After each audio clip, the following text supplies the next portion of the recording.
ॐ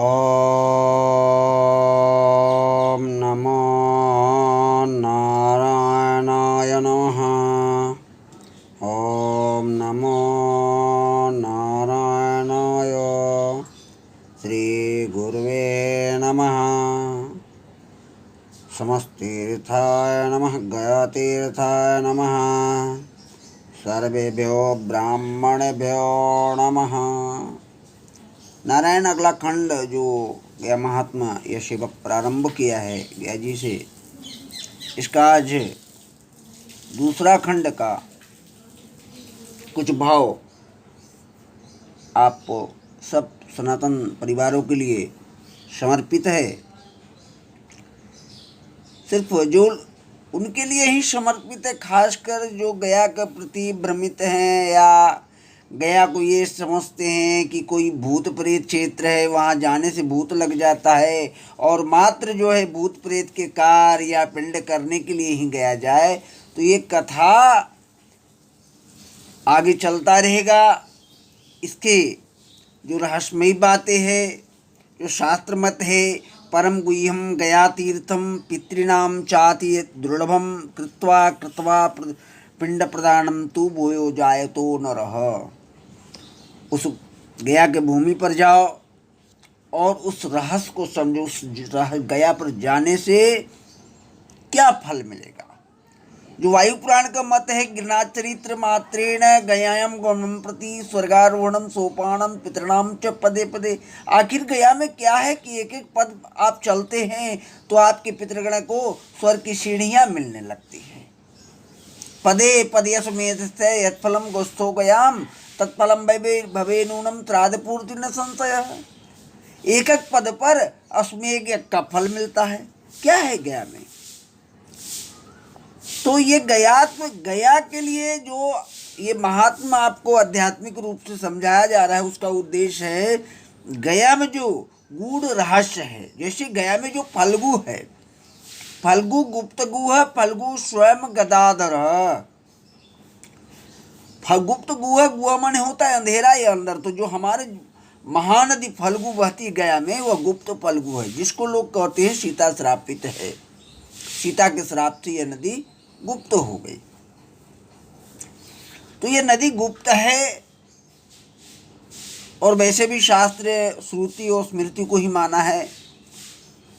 तो श्रुति में आया है कि भगवान राम भी आए हैं, सीता भी आए हैं, नदी को श्राप भी दिया है, ऐसा चर्चाएं श्रुतियों में है।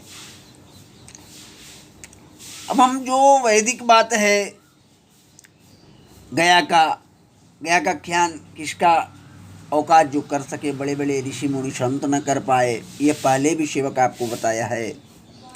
लेकिन एक बात कहा है कि तस्मात् सर्वं प्रयत्नेन ब्रह्मस्तु विशेषतः प्रद्यात विधिवत पिंडान गयाम गत्वा समाहित। गया में जाओ और विधि पूर्वक श्राद्ध करो। जो लोग कहते हैं हमारी सामर्थ्य नहीं है, तो उन्हें गया आने की आवश्यकता भी नहीं है। हाथ उठा करके जो भी घास फूस अपने पितृ के लिए अर्पित कर दें, उनके लिए वही काफ़ी है। लेकिन भगवान ने जिन्हें दिया है, जिन्हें साधन बन सकता है, वो गया यात्रा अवश्य करें। जिन्हें बार बार अनेकानेक परेशानियां हो रही है, घर में अकाल मृत्यु हो रहा है, गर्भपात हो रहा है, अमंगलता हो रही है, बार बार कार्य में असफलता हो रहा है, तो बिना समय गमाए गया यात्रा करना है। तो कल तक जो हमने गया का कथा कहा, उसमें माता सरस्वती को पुत्र उत्पन्न हो चुका था। यही आपके गया के जो ब्रह्मयोनि स्थान है उस पर्वत पर, और सारे देवतागण अपने अपने लोक को गए थे और भगवान विष्णु को वह जो पुत्र जन्म लिया था वह समर्पित हो चुका था। भगवान ने वचन दिया था कि इसे हम तप का विधि बताएंगे और कोलाहल पर्वत भिजवाएंगे। तो कोलाहल पर्वत आज भी गया में, गया से कुछ दूर कोलेश्वरी के नाम से प्रसिद्ध है। वह कोलाहल पर्वत आज भी गया में है। अब आगे का विषय जो आता है, भगवान सबसे पहले माँ से कहती है, क्योंकि माँ का मोह और पुत्र का माँ का प्रेम बड़ा अद्भुत है। इसको कोई क्या ऋषि मुनि जुग जुग में भी इसका व्याख्यान माँ पुत्र का रिश्ता को या पिता पुत्र का रिश्ता को वर्णन रहस्य प्रेम के बारे में नहीं बता सकता। माता से कहती है भगवान सरस्वती माँ से, हे माँ, इस पुत्र को या पुत्र जो है इतना विशालकाय है कि यह हमारे सृष्टि विस्तार का रोधक बन जाएगा, नहीं बढ़ पाएगा, रुक जाएगा। इसलिए इसे कोलाहल पर्वत तप करने के लिए, इसे मुझे समझाने के लिए, मार्गदर्शन करने के लिए आदेश दे। माता ऐसा सुनकर माँ सरस्वती बड़ा व्यग्र हो जाती है, इतना व्यग्र हो जाती है, कांप उठती है और माँ के आंख से अश्रुधार फूट पड़ता है।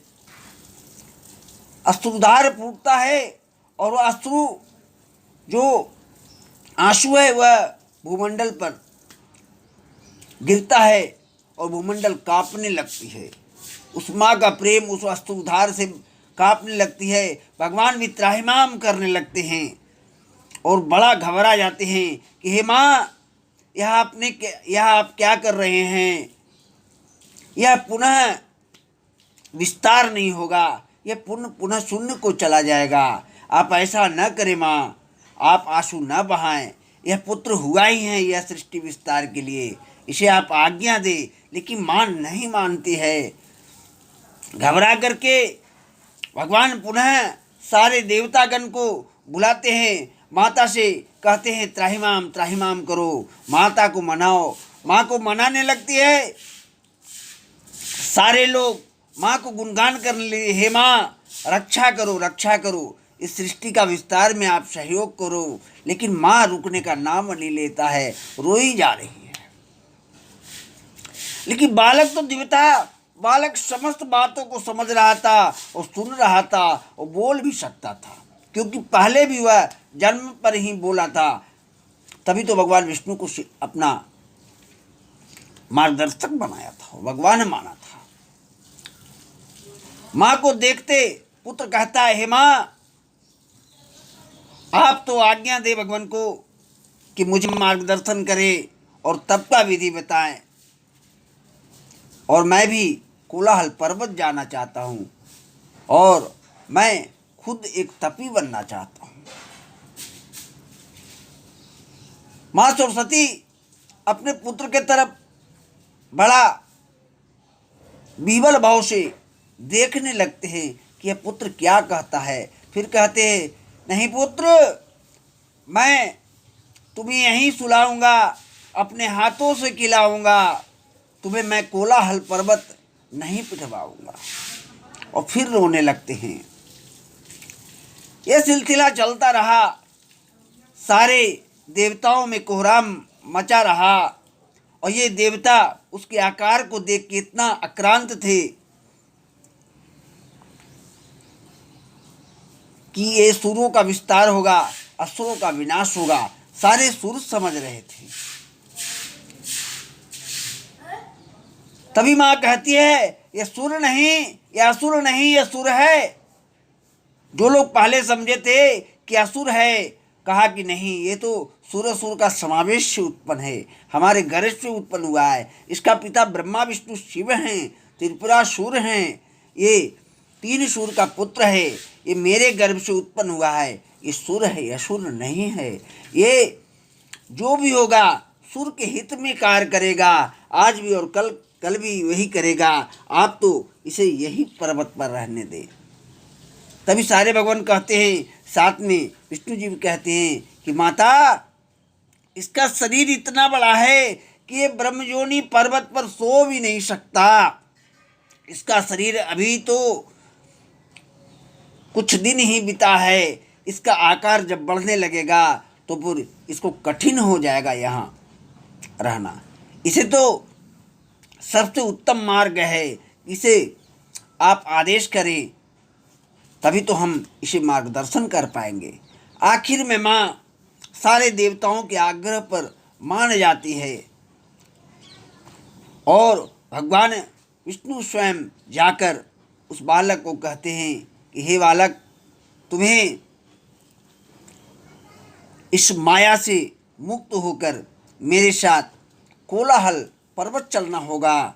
वहाँ तुम्हें 12 वर्ष तक तप करना होगा। उस बियाबान जंगल में कोई तुम्हारे साथ नहीं होगा। तभी तुम्हारा जो मन का भाव है, जो सुरत्व चाहता है, जो सुर के हित में चाहता है, मनुष्य कल्याणार्थ चाहता है, वो तुम्हारी पूर्ति होगी। बालक इस बातों को मान लेता है। वह बालक खड़ा उठता है। ऐसा अद्भुत बालक था कि वह जो है जन्म से ही बोलने लगा था, क्योंकि वह तो दिव्यता सृष्टि का मूल स्तंभ था। जो लोग कहते हैं कि गया गया असुर था, गयासुर मर गया, यह पूर्णतः असत्य है। इस कथा में आपको जरूर इस बात का जानकारी होगा। वह जाने लगता है। यह देखकर पुनः माँ रोने लगती है। सारे देवतागण साथ लेकर चलते हैं। भगवान भी कहते हैं कि कुछ दूर तक हम भी साथ चलेंगे। कोलाहल पर्वत के लिए प्रस्थान का विचार कर देते हैं और चल देते हैं। माँ पुनः रोने लगती है। सारे लोग स्तब्ध होकर के रुक जाते हैं। पुत्र वियोग माँ को सहा नहीं। माँ पुनः व्याकुल हो उठती है कि माँ, आपका एक बूंद आंसू अगर गिरा धरती पर तो यह धरती प्रलय हो जाएगा, पुनः ये भूखंड जल में चला जाएगा। आप तो रुके, अपने पुत्र मोह को थोड़ा विराम दे और इसका समाचार आपको मिलता रहेगा। हमारे जो भी गण हैं, भगवान विष्णु कहते जो भी गण हैं, जो सुर हैं, वो आपको समाचार देते रहेंगे। लेकर चलते हैं पर्वत पर। कई कोस पैदल चलकर जंगल में उस पर्वत पर ले जाकर भगवान सारी विधि को बताते हैं। और वैसे भी जो तप करता है आज भी, उसको एक आत्मज्ञान उत्पन्न होता है। वो अपने आप में अपने आप से ही उसमें ज्ञान फूट जाता है कि मैं इसके आगे क्या करूं, इसके आगे क्या करूं। ऐसा कर उसे जब वहाँ उस बालक को जब पर्वत के ऊपर पहुँचाते हैं और ओम ब्रह्म को ध्यान लगाने को बताते हैं, वह जो है प्रारंभ हो जाता है और तप करना प्रारंभ कर देता है। तप कर जैसे ही वह प्रारंभ करता है, सारे देवतागण पुनः ब्रह्मयोनि पर्वत पर आ जाते हैं। ब्रह्मयोनि पर्वत पर आते माँ जो है इंतजार कर रही थी कि क्या हमारे बालक को आप सारे सूरगण कहाँ छोड़ आए, किस जंगल में छोड़ आए। बड़ा विह्वल भाव से सबसे प्रश्न माँ करती रहती है। लेकिन कोई भी आज भी माँ के और पुत्र का प्रेम के बारे में क्या व्याख्यान किया जाए, कठिन है।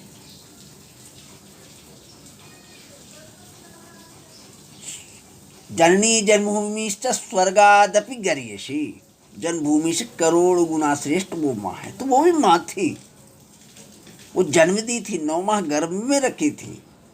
उसे भी पीड़ा था उस बालक का बिछड़ने का, और अनंत पीड़ा था जिसका वर्णन करना मुश्किल था। वह हर गण से, देवगण से कहती है कि आप बताओ समाचार कैसे हुआ, क्या कर रहा है बालक, क्या छोड़ करके आ गए। लेकिन सब मौन रहते हैं। आखिर में भगवान स्वयं विष्णु जी कहते हैं कि माँ, आपके बालक को मैं एक सुरहित और समस्त मनुष्य कल्याणार्थ उसे साधना करने के लिए कोलाहल पर्वत पर छोड़ आए हैं, और आपको समय समय पर उस बालक को देवगन जाकर उसके विचार लेके आएंगे, वो आपको पहुंचाते रहेंगे। अब घबराए नहीं माँ, आपको बालक को कुछ भी नहीं होगा। ऐसा कह करके माँ पुनः शांत हो जाती है और सारे देवतागण अपने अपने लोक को चले जाते हैं। आगे पुनः अब कथा जो है इसके तीसरे खंड में आपको प्राप्त होगा। यह कथा अभी चलता रहेगा क्योंकि बड़ा अद्भुत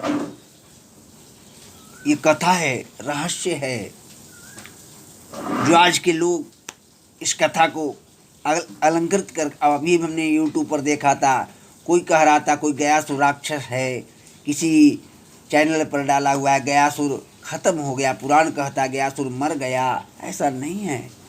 यहाँ तो आज भी एक वरदान है गयासुर को कि मुंड और पिंड नित्य होगा। अभी देखिए आप समय से कि अभी वायरस चल रहा है, पूरा मंदिर बंद है, तो अब गया जी में यहाँ वरदान है, ये परंपरा रही है कि अगर कोई पिंडदान नहीं करेगा तो यहाँ का जो गयापाल ब्राह्मण हैं वो एक एक करके नित्य पिंडदान करते रहेंगे, और नहीं करेंगे पिंडदान उस दिन गयासुर जाग जाएगा, पुनः उठ जाएगा। ऐसा उसे वरदान प्राप्त है।